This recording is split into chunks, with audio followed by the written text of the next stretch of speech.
오늘 말씀의 제목은 우리의 조상은 정말 원숭이일까요? 기분 나쁘신가요?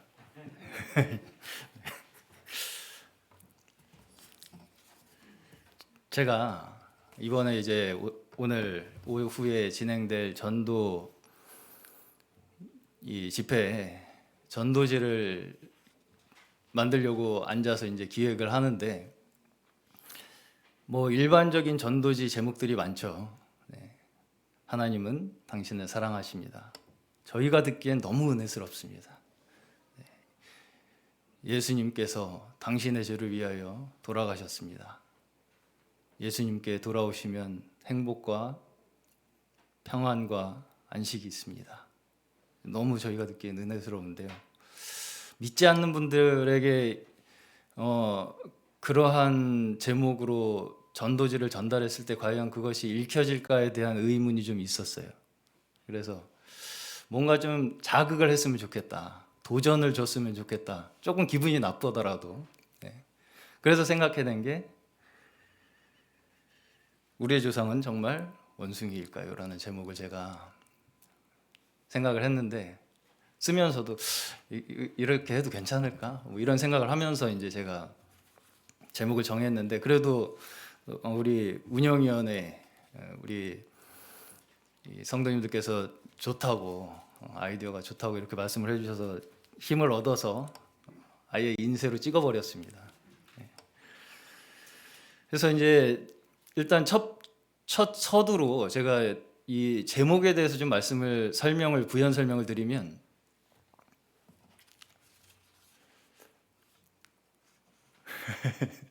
긴장하지 마세요.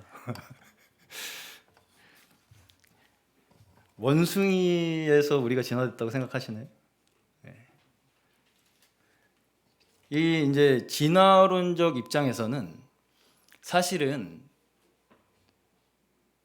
원숭이도 지금 현재 있는 오랑우탄, 침팬지 뭐 이런 원숭이들도 다 같은 조상을 가지고 있다고 얘기를 해요. 그래서 원숭이에서 지금 현재 있는 무슨 침팬지, 오랑우탄이 우리의 조상이다 이렇게 얘기를 하지는 않습니다. 이거는 분명히 이제 성도들께서도 아셔야 하는 내용일 것 같아서 말씀을 드리는데요. 그래서 이제 그런 거 가지고도 시비라고 네, 죄송합니다. 그런 거 가지고도 문제를 삼으시는 분들이 또 있어요. 그래서 이제 기독교가 이래서 몰라서 이렇게 얘기를 하는 거다라는 식으로 이제 말씀을 하시는 분들이 있어서 제가 원숭이라고 제목을 단 거는 상징적으로 진화라는 것에 대해서 정말 믿으십니까라는 거를 상징적으로 얘기를 한 거지 우리 조상이 침팬지라고 믿으십니까? 뭐 오랑우탄이라고 믿으십니까? 이 얘기는 아니라는 거 일단 먼저 말씀을 드리고 그래서 이제 그 전도지의 밑에 보시면 부제목을 달아놨 수 있는 전도지 있나요? 네.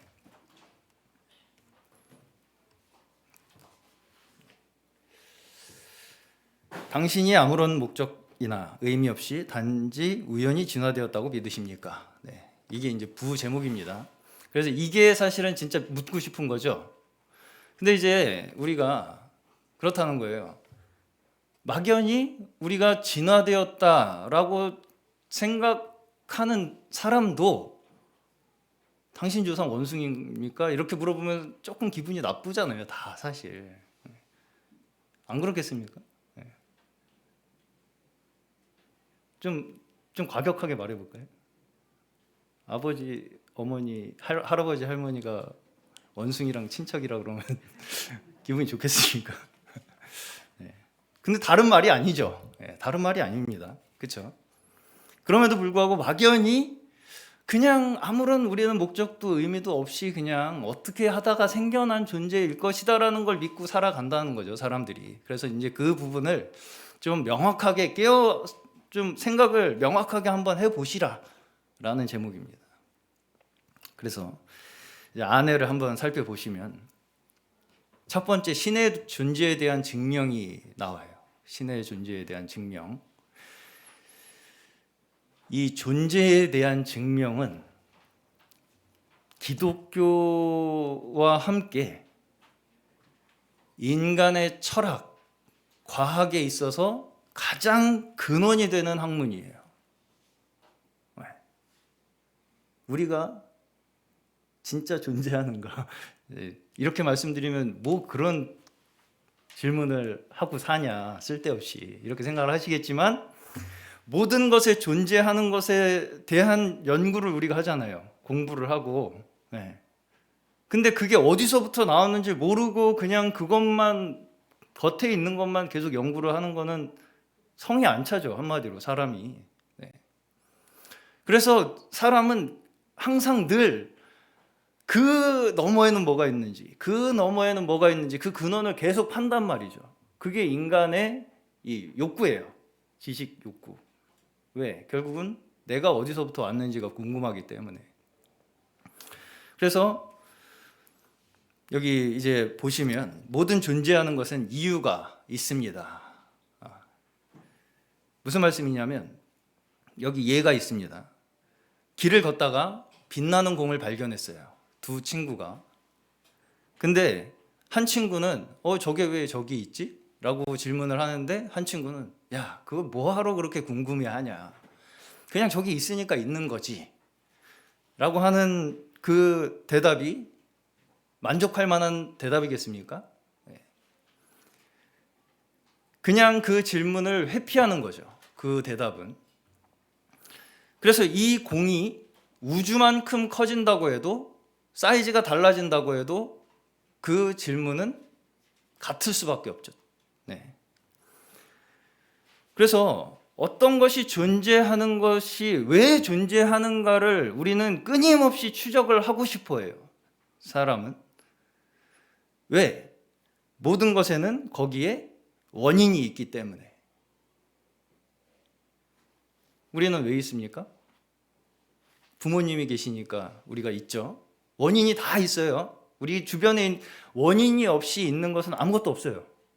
우주도 심지어 과학자들이 뭐에 의해서 나왔다, 이렇게 다들 각자의 이 이론들을 이야기를 하잖아요. 그렇죠?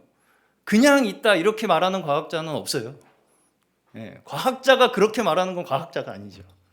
뭐가 있으니까, 뭐 어떤 원인이 있으니까 우리가 이렇게 우주라는 것이 존재한다라는 설명을 해야 과학자죠. 어쨌든 어떤 뭔가의 원인이 있다라는 것을 궁금해해요, 모든 과학자. 과학자라는 건 인간의 지성의 총합이죠. 그래서 이 우주라는 것이 우리가 존재한다는 그 자체가 결국은 뭔가 우주가 있게 한 원인이 있을 것이라는 대답을 할 수 있게 우리에게 보여준다는 것이죠. 그래서 이 부분에 대해서 라이프니츠라는 이 수학자, 철학자, 어디서 들어보셨을 거냐면, 라이프니츠 들어봤죠? 어디서 들어봤어요? 수학에서. 뭐를 발견한 사람인지 아세요? 뭐예요? 미적분. 저를 굉장히 괴롭혔던 미적분을 발견한 사람이에요. 머리는 좋겠죠, 그러니까. 저보다는 훨씬 좋을 것 같습니다.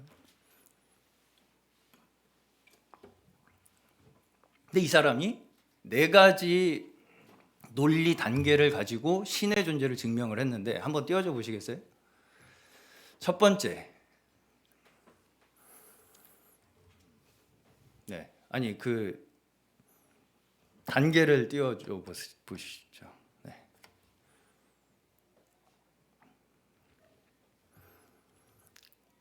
모든 존재하는 것은 존재에 대한 설명을 지닌다. 이게 첫 번째 조건입니다.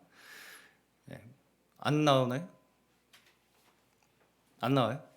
없어? 모든 존재하는 것은 존재에 대한 설명을 지닌다. 그래서 방금 말씀드린 거예요. 우리가 보고 있는 모든 것은 그거에 원인이 있다. 핸드폰은 좀 꺼주시길 바라겠습니다. 왜? 원인이 있기 때문에 다 우리가 존재한다.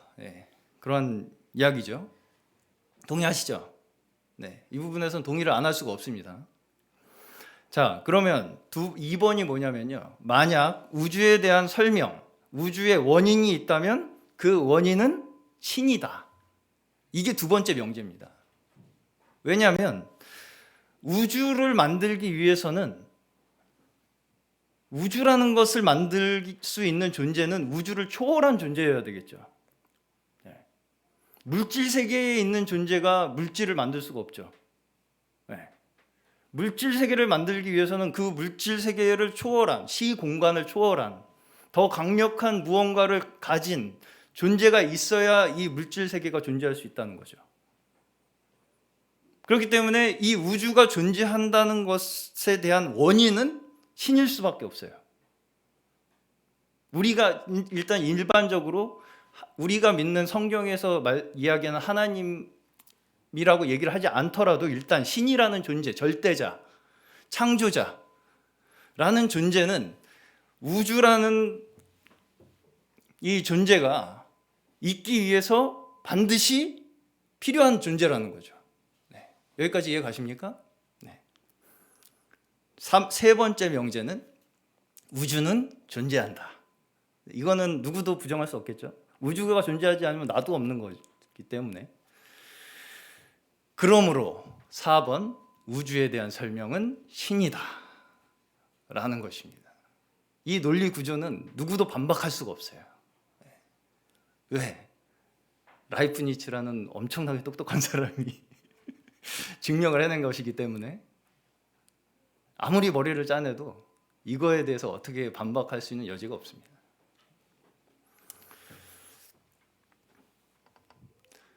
그래서 이 우주가 있기 위해서 필요한 것이 결국은 이 우주보다 훨씬 더 강하고 스스로 존재해야 하는 존재, 스스로 존재하는 분, 시공간을 초월하고 물질 세계를 초월한 우주에 포함된 모든 것을 포함한 존재여야만 하기 때문에 우주의 근본은 신입니다.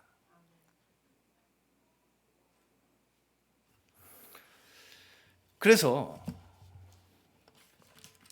두 번째로 넘어가 보시면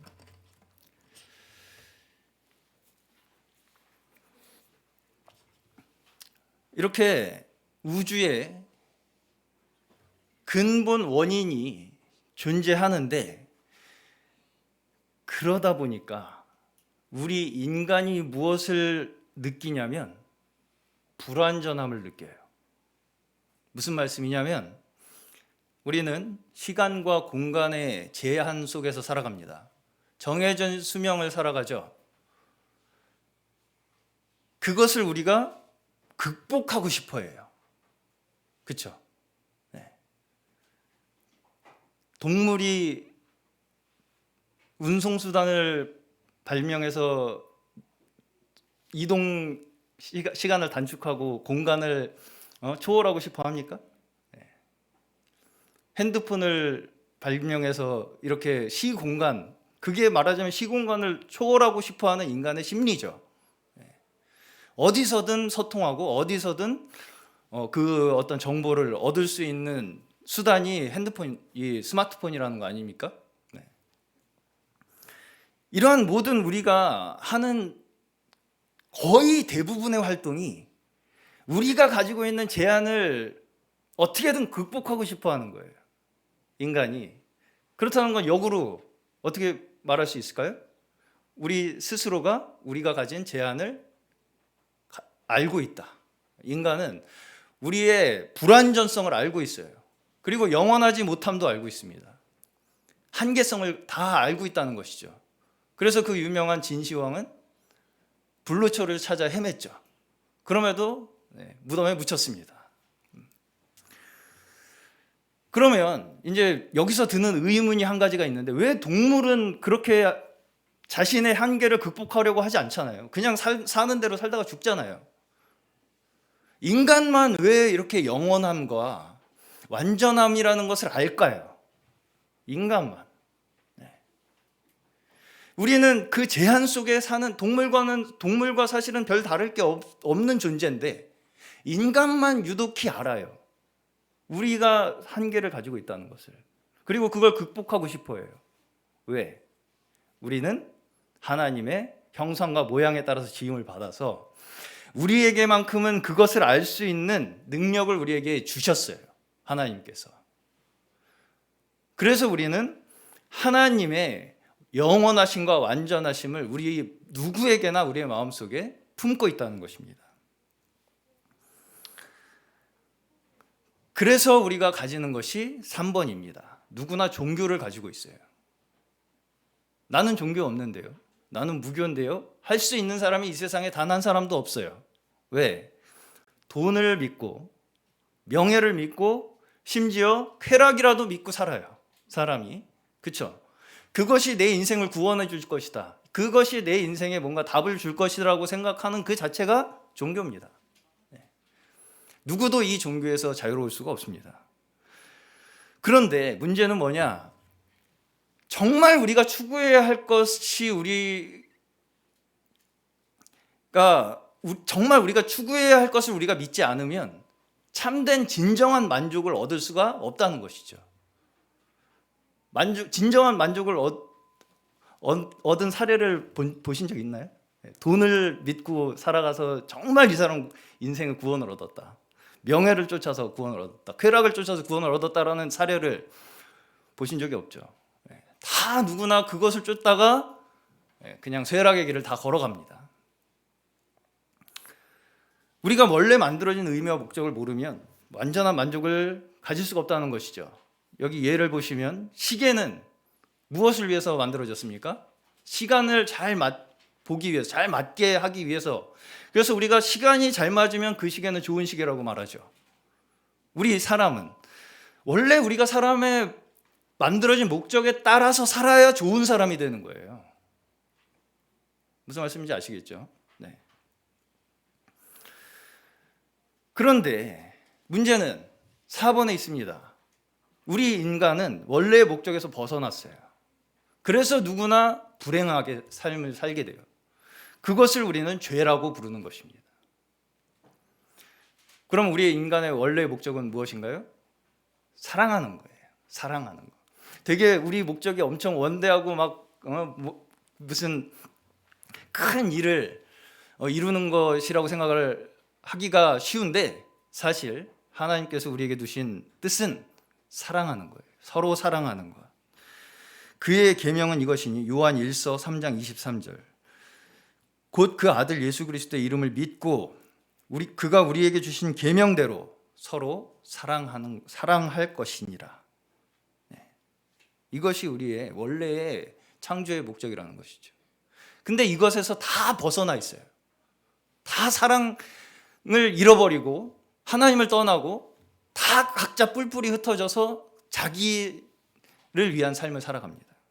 이것의 이름을 우리는 죄라고 붙이고 이것의 결과는 우리 성경에서 죽음이라고 말씀하고 있습니다. 그러다 보니까 이 문제를 우리는 결코 스스로 해결을 할 수가 없어요. 결코 스스로 해결을 할 수가 없어요. 왜? 어떤 사람도 이 문제에서 자유로운 사람이 없기 때문에 누가 누구 문제를 해결해 주겠습니까? 다른 종교의 속담이지만 중이 제 머리 못 깎는다라는 말이 있죠. 내 문제를 다 내 문제예요. 서로가 다 내 문제잖아요. 왜 내 문제를 나 스스로가 해결을 절대 못해요. 나를 초월한 존재가 나를 말하자면 만든 존재가 이 문제를 해결할 수밖에 없는 문제입니다. 이 문제는 아무리 우리가 돌을 닦고 머리 깎고 산에 들어가도 우리 스스로는 결코 해결할 수 없는 문제가 우리 근원에 있는 죄의 문제입니다. 그래서 5번에 어떻게 하셨어요? 하나님께서 해결하실 수밖에 없죠. 어떻게 해결할 수밖에 없습니까? 이 문제가 심지어 하나님께서는 이 우주의 창조자로서 하늘에 계시잖아요. 하늘에서 우리를 해결해 주실 수가 없어요. 우리는 이 땅에 살고 있는 인간들이기 때문에, 존재이기 때문에. 그럼 어떻게 해야 돼요? 하나님께서 이 땅에 오시는 방법밖에 없어요. 우리가 우리 문제를 해결할 수 있는 유일한 한 가지 방법이에요. 이게 하나님께서 오시는 거, 이 땅에 우리에게 이 외에 다른 구원의 방법을 우리가 생각해낼 수가 없습니다. 유일한 방법이에요, 이게. 그래서 하나님께서 세상에 오신 분이 바로 누구십니까? 예수 그리스도. 자, 여기도 예가 있습니다. 내가 만약에 누군가의 귀중품을 파손했어요. 그러면 누가 용서해 줘야 됩니까? 귀중품의 주인이 용서해 줘야 되죠. 근데 진짜 용서해 주려면 어떻게 해요? 제가 말하자면 예를 들어서 우리 이진호 형제님이, 제가 부신 걸로 하죠. 네. 이진호 형제님 핸드폰을 제가 부셨어요. 네? 그러면은 진짜 이진호 형제님이 저를 용서를 해주려면 어떻게 해줘야 돼요? 누가? 내가 사줘야지 용서를 해준다고? 그게 무슨 용서예요? 배상이지. 네. 용서는 유진호 형제님이 내 핸드폰의 손해까지 내가 감당을 하는 게 용서예요. 네. 무슨 말씀인지 이해 가시죠? 네. 그래야지 진짜 용서예요. 내가 내 핸드폰도 신경 쓰지 마. 내가 해결할게. 하는 게 용서라는 거예요. 자, 우리 하나님의 귀중품은 무엇입니까? 여러분 자신들이에요. 우리 스스로들. 그 하나님의 귀중품을 우리는 지금 훼손하고 스스로 죄로 말미암아서 파멸시키고 있다는 것이죠. 그 대가를 하나님께서 직접 감당하셨다는 거예요. 그래서 사람이 되어 이 땅에 오신 것입니다. 우리의 죄의 대가를 직접 치르시고 십자가에서 희생하신 것이 바로 직접 우리가 하나님께 드린 손해를 직접 배상하시고 우리의 모든 우리가 배상해야 될 문제를 해결해 주셨다는 것이죠. 이것을 우리는 그저 믿으면 된다는 거예요. 예수 그리스도가 하나님께서 우리를 위해서 보내신 하나님 그분 자신이라는 걸 믿는 거. 그게 하나님의 사랑을 믿는 거예요. 그 사랑을 믿기만 하면 하나님께서는 우리의 죄를 용서해 주시고 우리를 구원해 주신다는 것입니다.